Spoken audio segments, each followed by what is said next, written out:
जिसपे केस हुआ है उससे मेरा पंगा 1 साल पहले था। लोगों तो बिहारी ब्लेंडर यूट्यूब में आपका स्वागत है। जय श्री खेसारी लाल।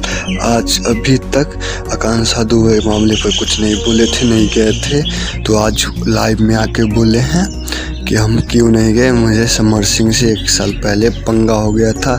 4-5 मेरे फिल्म शूटिंग के सेट पर समर सिंह ने 4-5 हज़ार आदमी के लेके आए थे मारपीट करने, लेकिन इसलिए हम नहीं अभी तक कुछ बोले हैं। लेकिन आगे हम जाएंगे आकांक्षा दुबे के घर पर, माता जी से मिलेंगे, तो वो लाइव में आके बोले हैं। अब लाइव आपको सुनवाते हैं।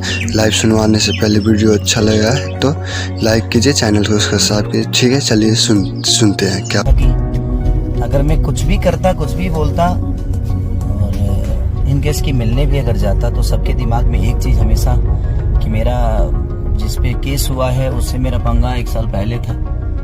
लोगों को लगता कि नहीं, खेसारी लाल यादव ने जानबूझकर सारी चीज़ें कराई है। तो मैं थोड़ा सा डरने लगा हूँ चीज़ों से कि बेमतलब कि कोई मतलब ही नहीं बनता है। जो गलत होगा, जो सही होगा, भगवान उसके लिए है, कानून उसके लिए है। अगर कानून छोड़ देगा तो भगवान उसके लिए है।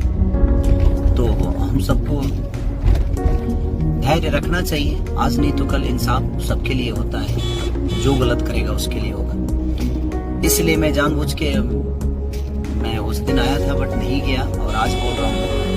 तो मैंने अपने लोगों को भेजा था कि आप लोग जाइए, मिल के आइए, बाकी हम जाएंगे। ऐसा नहीं कि नहीं जाएंगे, क्योंकि भोजपुरी इंडस्ट्री के एक सम्मान के साथ ऐसा हुआ है।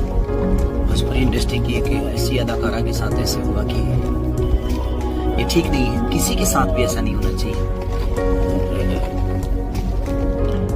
मैं सबको यही बोलूंगा, जितने भी कलाकार